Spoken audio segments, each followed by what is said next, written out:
এই জিহাদ আল্লাহ পাক মুসলমানদের জন্য ফরজ করেছেন। কি করে দিয়েছেন? ফরজ করেছেন। এই জিহাদে রাসূল করিম সাল্লাল্লাহু আলাইহি ওয়াসাল্লাম নিজে অংশগ্রহণ করেছেন।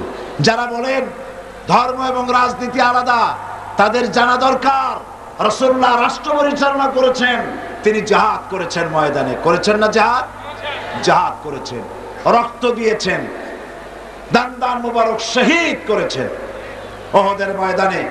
বুখারী শরীফের কিতাবুল মাগাজিতে এসেছে, উহুদের ময়দানে রাসূল করিম সাল্লাল্লাহু আলাইহি ওয়াসাল্লামকে চতুর্দিক থেকে ঘিরে ফেলেছে কাফেরেরা। তার প্রতি তীর নিক্ষিপ্ত হয়েছে। হুজুরকে এই তীর থেকে রক্ষা করার জন্য সাহাবায়ে কেরাম চতুর্দিকে দাঁড়ায় গেছে। শুধুমাত্র চতুর্দিক থেকে যে তীর আসতেছিল, তীরগুলো ঠেকাচ্ছিলেন সাহাবায়ে কেরাম তাদের পিঠ দিয়ে।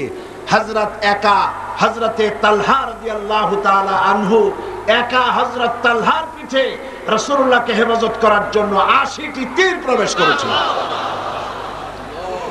নবীজির দান মুবারক শহীদ হয়ে গেল। মাথার হেলমেট ভেঙে লোহার কড়া প্রবেশ করল। নবীজি জমিনের উপরে পড়ে গেলেন। হযরতে আবু বকর, হযরতে ওমর, হযরতে উসমান তিনজন সাহাবী রাসূল করিম সাল্লাল্লাহু আলাইহি ওয়াসাল্লামকে বহন করে উহুদের পাহাড়ের দিকে নিয়ে গেলেন। সেই পাহাড়ে যেখানে গিয়ে রাসূলকে আরাম করানো হবে, পাহাড়ের উপরে উঠতে উঠতে একটা জায়গা আছে যেখানে একটা মানুষ কোন রকম শুতে পারে, এরকম একটা জায়গা যেন করা মনে হয় যেন আল্লাহ জায়গা আগে থেকে তৈরি করে রেখেছিলেন। আমার নিজের চোখে দেখেছি পাহাড়ের ওই এলাকা যেখানে আল্লাহর নবীকে তিনজন সাহাবী বহন করে নিয়ে যাচ্ছিলেন। নবীজির কপাল থেকে রক্ত ঝরতেছে, দান মোবারক থেকে রক্ত ঝরতেছে। হুজুর নিজের চেহারা মোবারক ডলে এনে হাতের দিকে তাকায় বলতেছিলেন, আহারে ওই জাতির কল্যাণ কি করে হবে যেই জাতি তার নবীর চেহারা রক্ত দিয়া লাল বানাইয়া দিল। নবীজি তাকে যখন উঠানো হচ্ছে, আল্লাহ নবীর এই বেহাল অবস্থা দেখে পাহাড় থরথর করে কাঁপতেছিল। পাহাড় এমন কাঁপা কেঁপেছে, পাহাড় চৌচির হয়ে গেছে, ফেরে গিয়েছে। রাসূলুল্লাহকে নিয়ে যখন ওটা হচ্ছিল, হযরতে আবু বকর ওমর দাঁড়াতে পারেন না, পাহাড় এমন কাঁপা কাঁপছে। নবীজি তখন বলছেন, উসবুতি ইয়া জিবাল, উসবুতি ইয়া উহুদ, ফাইন্না আলাইকা নবিয়াল্লাহ ওয়াস সিদ্দীক ওয়াস শাহীদাইন। ওরে পাহাড় উহুদ থেমে যা, তোর উপরে আল্লাহর নবী আছে, তোর উপরে একজন সিদ্দিক আছেন, তোর উপরে দুইজন শহীদ আছেন। হযরতে ওমর, হযরতে উসমান রাদিয়াল্লাহু তাআলা আনহুমা তারা শহীদ হবেন কবে তার আগে হুজুর ভবিষ্যৎবাণী করছেন, তোমার উপরে একজন নবী, একজন সিদ্দিক আর দুইজন শহীদ আছে, পাহাড় থেমে যা। পাহাড় থেমে গেল। নবীজি ইন্তেকাল করেছেন, শহীদ হয়েছেন, এই খবর ছড়িয়ে গেল মদিনায়। মদিনা থেকে একটা মহিলা দৌড়াতে লাগলো। দৌড়াতে দৌড়াতে যখন উহুদের দিকে যাচ্ছে, লোকেরা তাকে জিজ্ঞেস করলো, মেয়ে লোক তুমি যাও কোথায়? বলে ওহ যেতেছি। লোকেরা বলছে উহুদে যে কোনো লাভ নাই, কারণ তোমার যে দুটি ছেলে এসেছিল জিহাদের ময়দানে, দুটো ছেলে শহীদ হয়ে গেছে।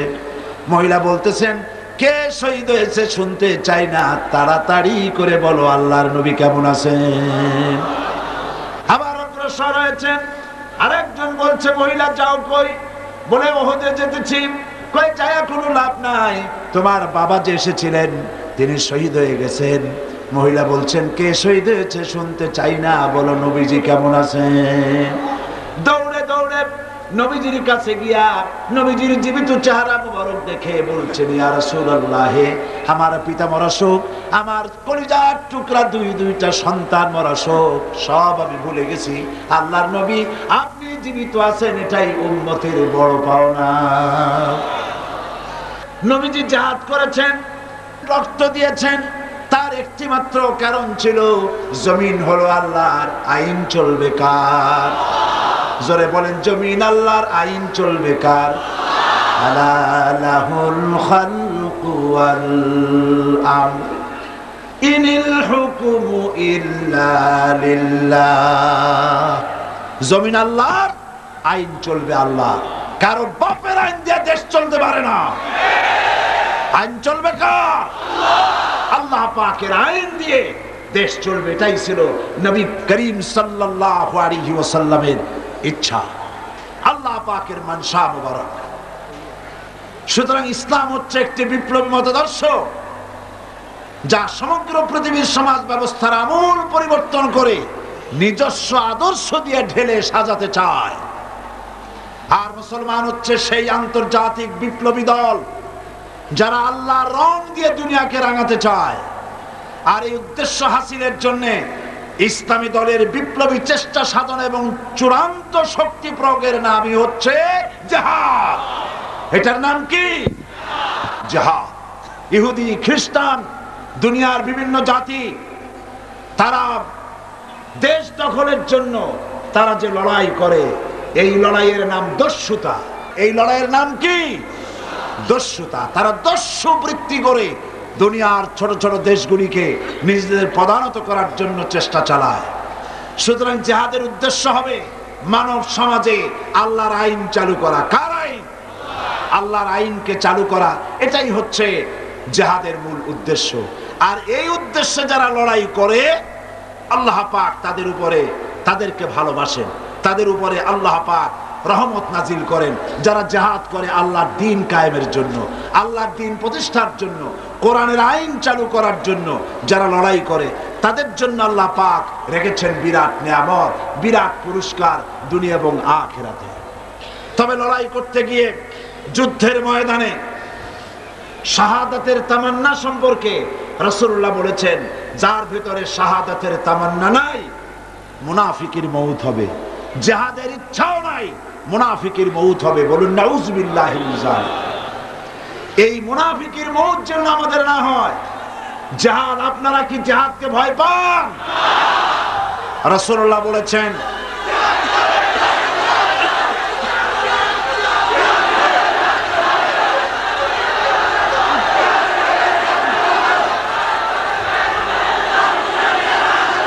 রাসূল করিম সাল্লাল্লাহু আলাইহি ওয়াসাল্লাম বলেছেন, রাসূল করিম সাল্লাল্লাহু আলাইহি ওয়াসাল্লাম বলেছেন, জিহাদের ময়দানে যে ব্যক্তি শহীদ হয়, শহীদি মৌতের যন্ত্রণা তোমাদের ভেতরে কেউ কাউকে চিমটি দিলে সেই চিমটি কাটায় যে যন্ত্রণা, পিঁপড়ায় কাটায় যে যন্ত্রণা, শাহাদাতের মওতের এর থেকে বেশি যন্ত্রণা কিছুই নয়। তুমি দেখতেছো বোমায় পা উড়ে গেছে, মাথা উড়ে গেছে, নাড়ি বুড়ি বেরিয়ে গেছে, গুড়িতে এফোড় ওফোড় হয়ে গিয়েছে, ছটফট করছে, মনে করছে অনেক যন্ত্রণা। না, কোনো যন্ত্রণা নাই। এই মৃত্যু হচ্ছে সব থেকে সেরা মৃত্যু। এই মৃত্যুর একদিকে হচ্ছে দুনিয়া, শাহাদাত হচ্ছে সেতু। এই সেতু পার হলেই আল্লাহ রাব্বুল আলামিনের সঙ্গে দিদার নসিব হয়ে যাবে। হযরতে বুখারী শরীফে এসেছে, বুখারী শরীফে এসেছে রাসূল করিম সাল্লাল্লাহু আলাইহি ওয়াসাল্লামের হিজরতের পর আব্দুল উজ্জা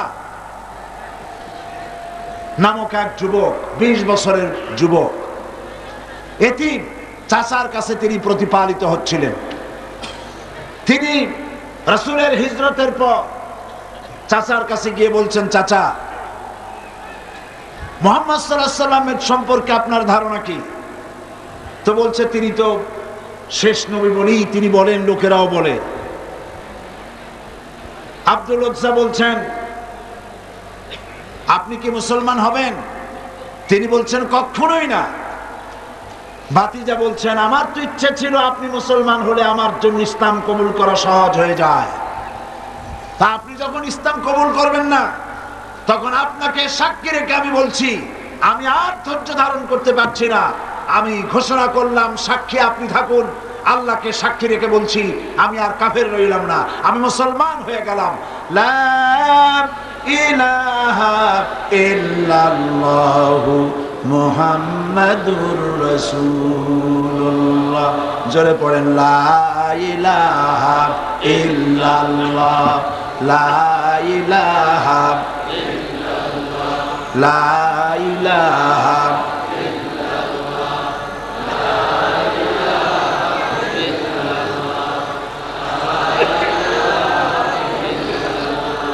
লা ইলাহা ইল্লাল্লাহু মুহাম্মাদুর রাসূলুল্লাহ। চাচা বলছে, আব্দুল লজ্জা তুমি কি জানো এর পরিণতি কি?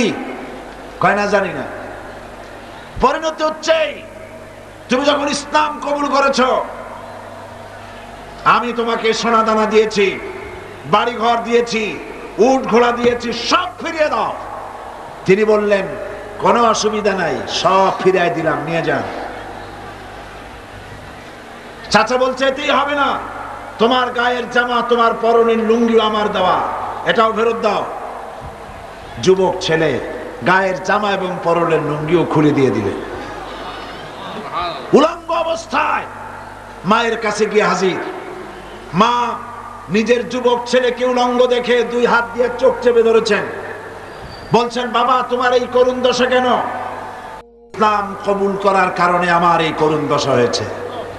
মা জিজ্ঞেস করছে, বাবা তুমি আমার কাছে কি চাও? তিনি বললেন, আমি এখন বিশ্বনবী মুহাম্মদ সাল্লাল্লাহু আলাইহি ওয়াসাল্লামের কদম মোবারকের কাছে হাজির হতে চাই। আমাকে এক টুকরা কাপড় দিয়ে মা তুমি আমাকে সাহায্য করো। মা বলছে, আমার কাছে তো কোনো কাপড় নাই। একটা ছেঁড়া কম্বল তিনি দিয়ে দিলেন। এই কম্বলটা তিনি পরলেন, এক টুকরা গায়ে দিলেন ছিঁড়ে, আর এক টুকরা পরলেন, তা হাঁটুর উপরে থাকলো, হাঁটু ঢাকলো না। এই অবস্থায় তিনি হেঁটে হেঁটে বহু কষ্ট করে মদিনা মুনাওয়ারায় পৌঁছে গেলেন। বাবে জিবরিল থেকে ঢুকলেন, সেখানে তিনি বসে আছেন। রাসূল করিম সাল্লাল্লাহু আলাইহি সাল্লাম হুজরা শরীফ থেকে বেরিয়ে দেখেন এক যুবক, মাথার চুলগুলো এলোমেলো, চোখ কোটরগত, সফরের আসর তার চেহারার মধ্যে, হাঁটু বের করা, মসজিদে নববীতে বসা। তুমি কে? তিনি বললেন, আমার নাম আব্দুল উজ্জা। তোমার এই হালত কেন? তিনি ঘটনা শোনালেন। নবীজি বললেন, তোমার নাম আব্দুল উজ্জা নয়, তোমার নাম রেখে দিলাম আব্দুল্লাহ, তুমি আব্দুল্লাহ। হাদিস শরীফে এর নামই এসেছে, ওনার নামই এসেছে আব্দুল্লাহ যুলবাজাদাইন। তাকে নেওয়া হলো আসহাবে সুফফার কাছে, নিয়ে রাসূলুল্লাহ বললেন, একে কোরআন শরীফ শিখাও। আসহাবে সুফফা হচ্ছেন সেই সব সাহাবী যাদের বাড়ি নাই, ঘর নাই, স্ত্রী পুত্র কোথায় আছে খোঁজ নাই, যারা এখানে বসে আল্লাহর দ্বীনের জন্য ঘর বাড়ি নাই, এখানে বসে থাকেন, খাবার পাইলে খান, আর খাবার না পাইলে তারা বসে থাকেন। রাসূলুল্লাহর কাছে কোনো খাবার এসে তা দেওয়া হয়। আসহাবে সুফফার চবুতরা এখনো মসজিদে নববীর মধ্যে আছে। যারা হজ করতে গেছেন মদিনা মুনাওয়ারায় তারা দেখেছেন। যারা যেতে পারেন নাই, আজকের এই তাফসীরের মাহফিলে দোয়া করি, আল্লাহ যেন এই মাহফিলে যত লোক এসেছে সমস্ত মুসলমান নরনারীকে একটা বার রাসূলুল্লাহর রওজায় গিয়ে সালাম দেওয়ার তৌফিক দান করে দেন। আল্লাহ পাক যেন হজ নসিব করে দেন। সাহাবায়ে কিরাম, আসহাবে সুফফা, আব্দুল উজ্জাকিব, আব্দুল্লাহকিব কোরআন শরীফ শিখাইছেন, কোরআন শরীফ শেখাচ্ছেন, আর আব্দুল্লাহ জোরে জোরে কোরআন তেলাওয়াত করেন। তার চিৎকারে, জোরে জোরে তেলাওয়াতের কারণে সাহাবীরা ঘুমাইতে পারেন না, নামাজে ডিস্টার্ব হয়। রাসূলুল্লাহ আসছেন পরে, তারা বললেন, ইয়া রাসূলুল্লাহ, আব্দুল্লাহকে নিষেধ করুন, তার চিল্লানিতে আমরা নামাজ পড়তে পারি না, ঘুমাইতে পারি না, চিল্লায়া কোরআন শরীফ তেলাওয়াত করেন। নবীজি বললেন, সাহাবীরা আব্দুল্লাহকে চিল্লাইতে দাও, বাধা দিও না, কারণ তার ইসলাম কবুল করা বড় চড়া দাম দিয়ে ইসলাম কবুল করেছে, লুঙ্গিটাও আনতে পারে নাই। ইত্যাবসারে তাবুকের যুদ্ধের দামামা বেজেছে, রোমানদের সঙ্গে লড়াই হবে। নবীজি তাবুকের যুদ্ধের জন্য, জিহাদের জন্য চাঁদা চাইলেন। যার কাছে যা আছে, আল্লাহর দ্বীন প্রতিষ্ঠার জন্য চাঁদা দাও। এই চাঁদা দেওয়া মাদ্রাসায়, মসজিদে, ইসলামের জিহাদে চাঁদা দেওয়া নতুন ব্যাপার নয়। আল্লাহর নবী নিজে ইসলামের জন্য টাকা চেয়েছেন, পয়সা চেয়েছেন। নবীজি যখন নিজে টাকা চেলেন, মেয়ে লোকেরা গলার হার খুলে দিলেন, কানের দুল, নাকের ফুল সব খুলে রাসূলের কদমের উপরে ছেড়ে দিতে লাগলেন। টাকা পয়সা সোনা দানার স্তূপ হয়ে গেল। হুজুর এদিক ওদিক তাকায় বলেন, সাহাবীরা সবাইকে তো দেখে আমার আবু বকর কোথায়? হযরতে আবু বকর একটা খুঁটির আড়ালে দাঁড়ানো ছিলেন। তাকে যখন হুজুর ডাকলেন, সিদ্দিক আকবর রাদিয়াল্লাহু তাআলা আনহু তিনি খামের আড়াল থেকে বেরিয়ে আসলেন, হাতে ছোট্ট একটা থলি।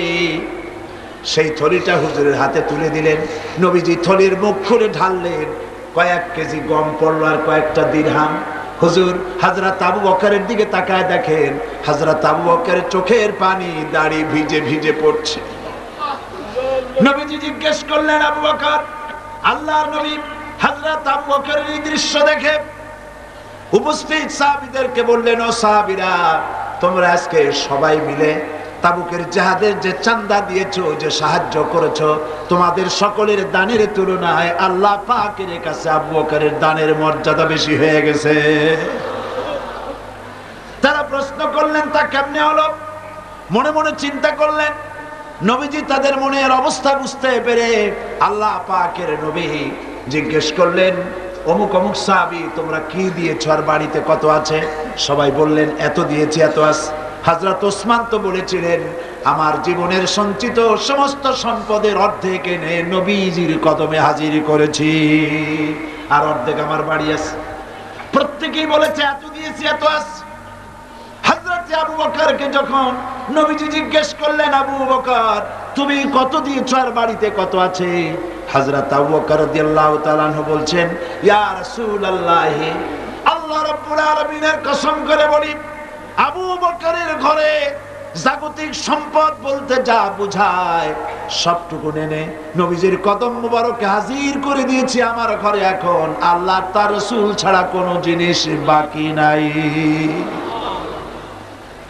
হযরতে আব্দুল্লাহ এই দানের অবস্থা দেখলেন, নিজে কিছুই দিতে পারেন নাই।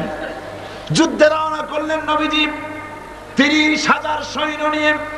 আল্লাহর নবী রওনা করেছেন তাবুকের দিকে, আর কাফের রোমান সৈন্যরা এসেছে ২ লাখ। তারা কয় লাখ? ২ লাখের প্রস্তুতি। আর রাসূল নিলে ৩০,০০০। সেনাপতি কে? হ্যাঁ মুসলমান। যারা বলো ধর্ম আর রাজনীতি আলাদা, ঈমান নষ্ট হয়ে যাবে। রাসূলুল্লাহ সেনাপতি। কিছু দূর অগ্রসর হওয়ার পর হযরত আব্দুল্লাহ জুলবাজাদাইন নবীজির কাছে এসে বলছেন, ইয়া রাসূলুল্লাহ, এই তাবুকের জিহাদের জন্য আপনার সকল সাহাবী, পুরুষ মেয়ে লোক সবাই মিলে সাহায্য করলো, কিন্তু আমার ভাগ্য খারাপ, কিছুই দিতে পারলাম না, আমার তো কিছু নাই। তবে হুজুর, আমি আপনার কাছে দোয়া চাই, আপনি আমার জন্য দোয়া করেন, আজকের এই জিহাদের ময়দানে আমি যেন আমার জীবনটা দিয়ে দিতে পারি। নবীজি বললেন, আব্দুল্লাহ, একটা ডাল থেকে একটা ডাল, একটা বাকল, একটা গাছের ছাল নিয়ে আসো। আব্দুল্লাহ গাছের একটা ছাল নিয়ে আসলেন। হুজুর, বুখারী শরীফের হাদিসে এসেছে, নবীজি ওই ছালটা নিয়ে হযরত আব্দুল্লাহর হাতে বেঁধে দিয়া বললেন, আল্লাহ, আমি আব্দুল্লাহর রক্ত কাফেরদের জন্য হারাম বানাইয়া দিলাম। হযরত আব্দুল্লাহ ডুকরে কেঁদে উঠলেন, বললেন, ইয়া রাসূলুল্লাহ, আমি চাইলাম জীবন দিতে, আর আপনি আমার রক্ত কাফেরদের জন্য হারাম করে দিলেন। নবীজি বললেন, আব্দুল্লাহ, এরপরে যদি তোমার মউত বিছানার উপরে হয়, তাবুর মধ্যে জ্বরেও যদি তোমার মউত হয়, আল্লাহ রাব্বুল আলামিন শাহাদাতের দরজা তোমারে দিয়ে দিবে। নবীজি তাবুকের মাঠে এলেন। কাফের বেঈমানেরা রাসূলুল্লাহ ৩০,০০০ সৈন্য নিয়ে আসছেন, এটা শুনে ২ লাখ ময়দান থেকে ভাগে গেছে। সুবহানাল্লাহ। জিহাদের সাহস, যুদ্ধের সাহস আর হয়নি। রাসূলুল্লাহ ৩০,০০০ নিয়ে আসছে, ২ লাখ শেষ। হুজুর সেখানে আরাম ফরমালেন। কয়েকদিন পর নবীজির কাছে খবর এলো, ইয়া রাসূলুল্লাহ, আব্দুল্লাহ আজকে কদিন জ্বরে ভুগে তাবুর মধ্যে ইন্তেকাল করেছে। নবীজি বললেন, জানাজার ব্যবস্থা করো, গোসলের ব্যবস্থা করো, কাফনের ব্যবস্থা করো। কাফন গোসলের ব্যবস্থা হলো, জানাজার ব্যবস্থা হলো। নবীজি জানাজা পড়ালেন, আর এরপরে কবরের ভিতরে একজন নামলেন, পাশে একজন আলো ধরে দাঁড়িয়ে থাকলেন। কোনো হ্যাসাক লাইট নাই, বৈদ্যুতিক লাইট নাই, কোন রকম করে একটা চেরাগ টিন টিন করে জ্বলছে। গভীর রাত, কবরের ভিতরে একজন নেমেছেন, একজন একটা আলো ধরে দাঁড়িয়ে আছেন, আর দুইজনের লাশ বহন করে আনতেছেন। কবরের ভিতরে যিনি দাঁড়ানো, তিনি বলছেন, ও আমার সাথীরা, তোমার ভাইয়ের সঙ্গে তোমাদের ভাইয়ের সাথে আদব করে আনো, যেন ব্যথা না লাগে, যেন বেয়াদবি না হয়, ধীরে সুস্থে আমার হাতে দিয়ে দাও। কবরের ভিতরে যিনি দাঁড়ানো, তিনি লাশ ধরে কবরের ভিতরে শোয়াই দিলেন। কবরে দাঁড়ায় যিনি আব্দুল্লাহর লাশ নিজ হাতে শোয়াই দিলেন, তিনি আর কেউ নন, বিশ্ব নবী মুহাম্মাদুর রাসূলুল্লাহ। আর যে দুজনে লাশ ঘাড়ে করে টেনে এনেছিলেন, সেই দুজন হচ্ছেন হযরত আবু বকর রাদিয়াল্লাহু তাআলা আনহু, হযরত ওমর রাদিয়াল্লাহু তাআলা আনহু। পাশে লাইট ধরে চেরাগ ধরে যিনি দাঁড়ানো, তিনি হযরত বেলাল রাদিয়াল্লাহু তাআলা আনহু। হযরত ইবনে মাসউদ রাদিয়াল্লাহু তাআলা আনহু পাশে বসে কেঁদে কেঁদে বলেন, আহারে, আজকে যদি এই কবরে আব্দুল্লাহর লাশটা হয়ে যদি আমার লাশটা হতো, আমার ভাগ্যটা খুলে যেত। নবীজি হযরত আব্দুল্লাহকে কবরের ভিতরে শুইয়ে দিয়ে উপরে চলে এলেন, নিজ হাতে কবরে মাটি দিয়ে বললেন, একটু সরে দাঁড়াও। হযরত আবু বকর ওমর একটু সরে দাঁড়ালেন। নবীজি এবার নিজের দুইখানা হাত মোবারক কবরের দুই পাশে দিয়া বলছেন, রব্বুল আলামিন, আজকের মাগরিবে রক্ত পর্যন্ত আমি নবী মুহাম্মদ সাল্লাল্লাহু আলাইহি ওয়াসাল্লাম আব্দুল্লাহর প্রতি খুশি ছিলাম, আল্লাহ তুমিও আব্দুল্লাহর প্রতি খুশি হয়ে যাও। আল্লাহর দ্বীন জমিনে প্রতিষ্ঠার জন্য এইভাবে লড়াই করেছেন মুসলমানেরা, রক্ত দিয়েছেন, জীবন দিয়েছেন। আল্লাহ পাক বলেছেন, সংখ্যায় যদি কম হও, আমি আল্লাহ রাব্বুল আলামিন তোমাদেরকে বিজয়ী করব। ওয়ালা তাহিনু ওয়ালা তাহজানু ওয়া আনতুমুল আ'লাউনা ইন কুনতুম মুমিনিন। কোনো ভয় নাই, কোনো চিন্তা নাই, যদি মুমিন হও অবশ্যই আমি আল্লাহ তোমাদেরকে জয়যুক্ত করব। তোমরা যদি 10 জন হও সাবের মুত্তাকি, 100-এর উপরে বিজয়ী করব। তোমরা যদি 100 মুমিন সাবের 1000-এর উপরে বিজয়ী করবে। ওয়াদা কা বলেন, ওয়াদা কা? হযরত সাদ বিন আবি ওয়াক্কাস রাদিয়াল্লাহু তাআলা আনহু 60,000 সাহাবীদের নিয়ে পারস্যের মহারাজ নগর অবরোধ করে টাইগ্রিস নদীর কিনারে দাঁড়িয়েছেন। রাতের আধারে, অন্ধকার রজনী, শ্রাবণের খরস্রোতা নদী, উত্তাল ঢেউ চলছে। জিজ্ঞেস করছেন, ইসলামের পতাকা এ পর্যন্ত থাকবে, না নদীর ওপারেও ইসলাম নিতে চাও? সাহাবীরা বললেন, সেনাপতি, আপনি যা নির্দেশ করবেন সেটাই মানব। আমরা এই দরিয়ার ওপারেও ইসলামকে নিয়ে যেতে চাই। সাহাবায়ে কেরাম যে রক্ত দিয়েছেন, কোরবানি করেছেন, স্যাক্রিফাইস করেছেন, আমাদের মা বাবার রক্ত সব সাহাবীদের পায়ের উপরে উৎসর্গ করে দিলেও ঋণ শোধ হবে না। ময়দানে হযরত সাদ বলছেন, 60,000 অশ্বরোহী, উষ্ট্রারোহী সেনাবাহিনী আমার সাথে, সকলে উচ্চারণ করো, নাস্তাঈনু বিল্লাহ ওয়া নাতাওয়াক্কালু আলাইহি, হাসবুনাল্লাহ নি'মাল ওয়াকিল, নি'মাল মাওলা ওয়া নি'মান নাসির। এটা উচ্চারণ করো, ঝাঁপায় পড়ো বিসমিল্লাহ বলে দরিয়ার বুকে রাতের অন্ধকারে হযরত সাদ বিন আবি ওয়াক্কাস 60,000 সৈন্য নিয়ে দরিয়া পার হয়ে ওপারে চলে গেলেন। একটা ঘোড়াও হারায় নাই, একটা মানুষও হারায় নাই। বিশ্বকবি আল্লামা ইকবাল, আল্লাহ জান্নাতুল ফেরদাউস নসিব করুন। দেখলাম তার এক কিতাবের মধ্যে তিনি লিখেছেন, খিরা না কর সিকা মগরিব কি দাওয়া দানিশ, খিরা না কর সিকা मगरिब की दावदानिश, सुरमा था आग का मेरा खाके मदीना। পাশ্চাত্যের চাকচিক্য আমার চক্ষুকে প্রতারিত করতে পারে নাই। কারণ মদিনার ধুলা বালিগুলো আমার চোখে সুরমা হয়ে লাগানো ছিল। আল্লামা ইকবাল সাদ বিন আবি ওয়াক্কাসের ঘটনাকে কি সুন্দর করে বর্ণনা করছেন শেরের মধ্যে। দস্ত দস্ত है दरिया भी न छोड़े हमने, दस्त दस्त है दरिया भी न छोड़े हमने, बहर जुल्मत पे दौड़ा दिए घोड़े हमने। প্রান্তর তো প্রান্তর, শ্রাবণের খরচ্ছাশ্রতা উত্তাল তরঙ্গমালার উপর দিয়ে রাতের আধারে ৬০,০০০ সৈন্য নিয়ে আমরা মুসলমানেরা আফ্রিকার ভূখণ্ডে কালেমার পতাকা উড়াইছি।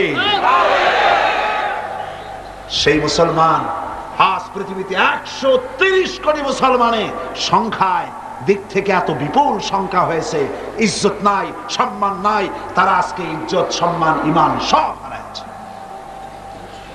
হযরতে সাদ যখন চলে গিয়েছেন আফ্রিকার ভূখণ্ডে, তাকে সেই জায়গার শাসকরা জঙ্গলের কাছে জায়গা করেছে, এখানে থাকেন। তাদের ধারণা ছিল জঙ্গলের হিংস্র প্রাণী, এরা এদেরকে মেরে শেষ করে ফেলবে, খেয়ে ফেলবে। তিনি বললেন, লোকেরা মনে করলো পাগলেরা কয় কি, মানুষের কথা কি জঙ্গলের প্রাণীরা শোনে? ইতিহাস সাক্ষী, হযরতে সাদের এই ঘোষণার পরে স্থানীয় লোকেরা তাকিয়ে দেখলো, বাঘের লাইনে বাঘ, সাপের লাইনে সাপ, সিংহের লাইনে সিংহ, যার যার আন্ডা বাচ্চা কাঁধে করে মুখে করে সব এই এলাকা ছেড়ে অন্যত্র চলে গেল। আল্লাহর দ্বীন কায়েমের জন্য যদি মানুষ, মুসলমানেরা যদি অগ্রসর হয়, আজও আল্লাহ পাক সাহায্য করতে পারেন। কবি বলছেন, ফেজায়ে বদরে পয়দা কুন ফেরেশতে তেরি নুসরত কো উতার সকতে গর্দু সে কতর অন্দর কতর আবি। আর যারা নাকি কাফের, তারা লড়াই করে তাগুতের পথে। কার পথে লড়াই করে? তাগুতের পথে। তাগুত কাকে বলে? তাগুত বলা হয় যে শক্তি নিজে শুধু আল্লাহর আইন অমান্য করে বসে থাকে না, অন্যদেরকেও অমান্য করতে বাধ্য করে, তাকে আরবিতে কি বলা হয়? তাগুত। নদীর পানি, কর্ণফুলীর পানি যতক্ষণ পার দুই কিনারাকে রক্ষা করে প্রবাহিত হয়, ততক্ষণ বলা যায় কি শক্তি এসেছে, সীমা লঙ্ঘনকারী শক্তি এসেছে। আপনারা লক্ষ্য করুন, কোরআন শরীফ আল্লাহ পাক বলছেন, হযরত মূসা আলাইহিস সালামকে আল্লাহ পাক পাঠাইছিলেন কার কাছে?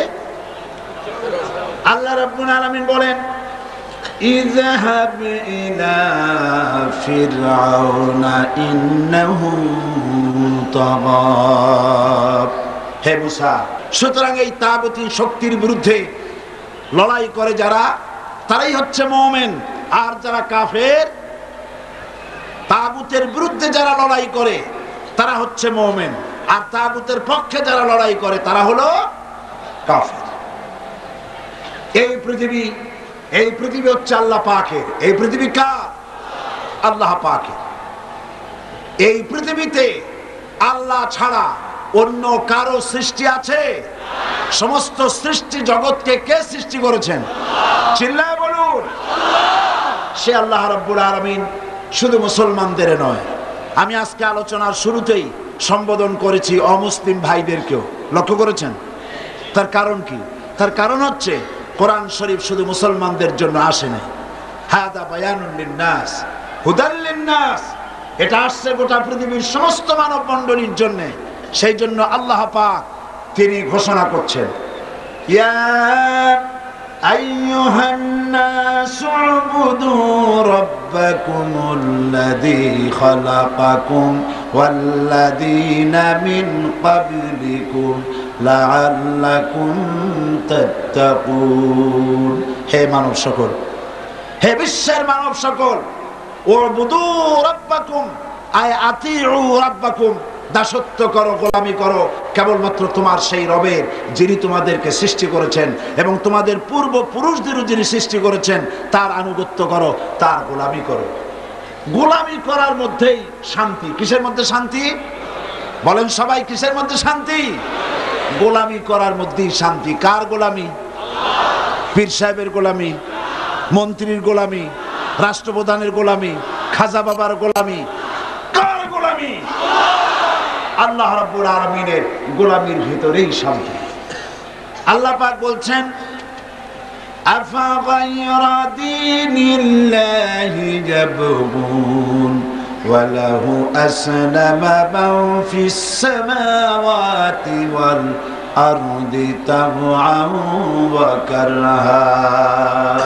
তোমরা কি আল্লাহর দেওয়া বিধান ছেড়ে দিয়ে অন্য কারো ব্যবস্থা গ্রহণ করতে চাও? ওয়ালাহু আসলামা মান ফিস সামাওয়াতি ওয়াল আরদ, অথচ আকাশে যা কিছু আছে, জমিনে যা কিছু আছে, সব আইন মেনে চলছে কার? আরো জোরে বলুন, ওয়ালাহু আসলামা মান ফিস সামাওয়াতি ওয়াল আরদ। আকাশে যা আছে, জমিনে যা আছে, সব আইন মানতেছে আল্লাহ না। তাদের মধ্যেই চরম অশান্তি। কারা মানে না আল্লাহর আইন? কারা মানে না? মানুষের আল্লাহর আইন মানে অশান্তি। এই পৃথিবীর অশান্তি দূর করার জন্য পৃথিবীর মানুষেরা চেষ্টা কম করে নাই। চেষ্টা করেছে কিনা বলে? পৃথিবীর মানুষেরা চেষ্টা করেছে কিনা? মানুষেরা এই পৃথিবীর মানুষকে শান্তিতে রাখার জন্য চেষ্টা করেছে। সেই চেষ্টা করে তারা 1920 সনে প্রথম বিশ্বযুদ্ধ হয়ে যাওয়ার পর লিগ অব নেশনস তৈরি করেছিল, যাতে করে আর যুদ্ধ বিগ্রহ না হয়। কিন্তু লিগ অব নেশনস যুদ্ধ বন্ধ করতে পারে নাই। 1939 সনে আবার বিশ্বযুদ্ধ শুরু হয়ে গেল। এই যুদ্ধ চলল 1945 সন পর্যন্ত, যেটাকে সেকেন্ড গ্রেট ওয়ার বলা হয়, দ্বিতীয় বিশ্ব মহাযুদ্ধ। এই দ্বিতীয় বিশ্ব মহাযুদ্ধে কোটি কোটি মানুষ ক্ষতিগ্রস্ত হলো, লক্ষ লক্ষ মানুষ মারা গেল, কোটি কোটি বিলিয়ন ডলারের ক্ষতি হলো গোটা পৃথিবীর। আর যাতে যুদ্ধ না হয় সেজন্য তৈরি হলো ইউএনও, ইউনাইটেড নেশনস অর্গানাইজেশন, আকওয়ামে মুত্তাহিদা তৈরি হলো, জাতিসংঘ তৈরি হলো। আমি প্রশ্ন করতে চাই, এই জাতিসংঘ কি মানুষের পৃথিবীর কোনো উপকার করতে পেরেছে? কোনো উপকার করতে? জাতিসংঘের অবস্থা দেখলে আমার কাছে এরকম মনে হয়, আমি আরো একবার বোধহয় এখানে বলেছিলাম, এক বাড়িতে আগুন লেগেছে। আগুন লাগার পর সে চিৎকার মেরে বলছে, ভাইয়েরা আমার, বোনের আমার বাড়িতে আগুন লেগেছে, যার কাছে যা আছে তাই নিয়ে ঝাঁপায় পড়ো। তোর এক বন্ধুর ছিল টেইলরিং শপ। বন্ধুর বাড়ি আগুন লেগেছে শুনে সে তখন কি নিয়ে যাবে? যার কাছে যা আছে তাই নিয়ে যেতে বলেছে। ওর চতুর্দিকে ছিল কাপড়ের টুকরা, এক বস্তা কাপড়ের টুকরা নিয়ে ছুটলো বন্ধুর বাড়ির আগুন নিভাবার জন্য। আর একজনের ছিল রাইস মিল, 2 বস্তা তুষ আর কুড়া নিয়ে ছুটলো। আর একজনের ছিল সমিল, 1 বস্তা কাঠের গুঁড়া নিয়ে ছুটলো। আর একজনের ছিল পেট্রোল পাম্প, মাশাআল্লাহ, কয়েক শত গ্যালন পেট্রোল নিয়ে ছুটলো। বন্ধুর বাড়ির কি নিভাবে? আগুন নিভাবে। এই সব বন্ধুদের উপকরণ গিয়া যখন পড়লো আগুনের মধ্যে, তখন বেচারার যাও 2-1খানা খুঁটি বাঁচত, তাও শেষ। জাতিসংঘের অবস্থা তাই হয়েছে। পৃথিবীর মানুষের শান্তি দেওয়ার জন্য বলল, যার কাছে যা আছে তাই নিয়ে আসো। রাশিয়া বলল, আমার কাছে সমাজতন্ত্র আছে, ঢেলে দিল তাই। আমেরিকা বলল, আমার কাছে পুঁজিবাদ আছে, ঢেলে দিল তাই। আরেকজন বলল, আমার কাছে ন্যাশনালিজম আছে, ঢেলে দিল তাই। ভারত বলল, আমার কাছে ধর্মনিরপেক্ষতার পশাবড়ি আছে, ঢেলে দিল তাই।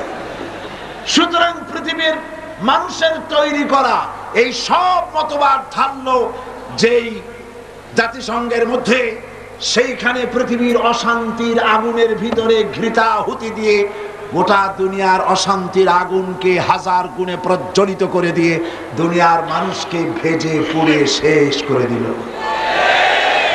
সুতরাং আমি আজ এই কোরআনের মাহফিলে বলতে চাই, এই জাতিসংঘ মুশরিকদের জাতিসংঘ, নাস্তিকদের জাতিসংঘ, মুরতাদদের জাতিসংঘ, এই জাতিসংঘ ইহুদিদের জাতিসংঘ, এইটা খ্রিস্টানদের জাতিসংঘ, আল্লাহর কসম মুসলমানদের জাতিসংঘ নয়।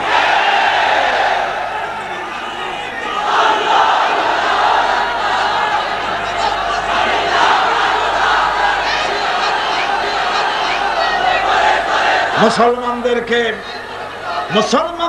যদি বাঁচতে হয় তাহলে নতুন করে মুসলমানদের জন্য আলাদা জাতিসংঘ তৈরি করতে হবে।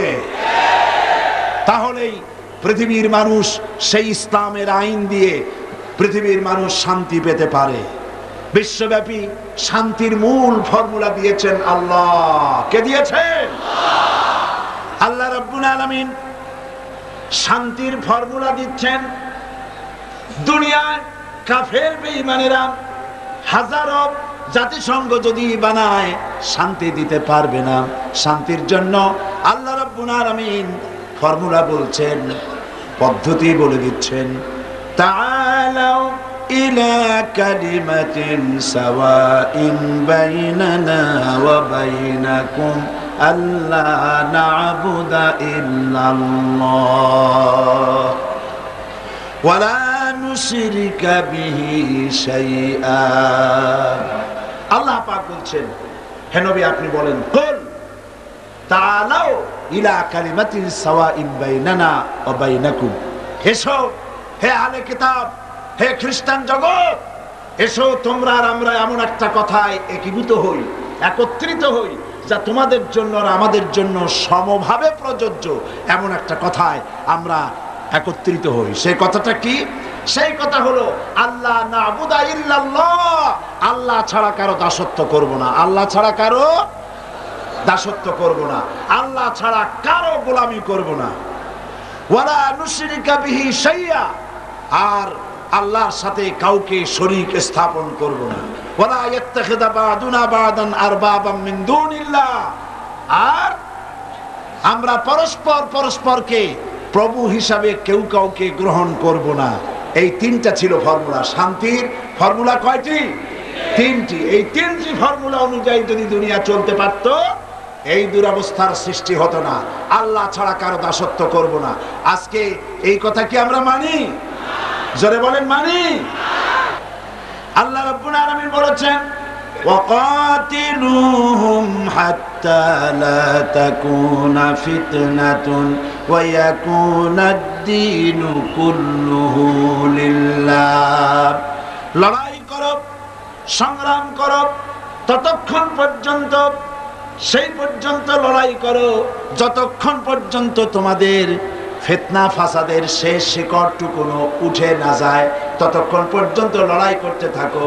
আল্লাহর দ্বীন কায়েম না হওয়া পর্যন্ত লড়াই করো, সংগ্রাম করো। যদি এই লড়াই তোমরা না করো, এই সংগ্রামে যদি অংশগ্রহণ না করো, ইল্লা তাফআলুহু তাকুন ফিতনাতুন ফিল আরদি ওয়া ফাসাদুন কাবীর, তাহলে বিরাট ভাঙন আর বিপর্যয় তোমাদেরকে পড়তে হবে। যদি বাঁচতে চাও তাহলে অন্যায়ের বিরুদ্ধে তোমাদেরকে রুখে দাঁড়াতে হবে, মজলুম জনতার পাশে গিয়ে দাঁড়াতে হবে।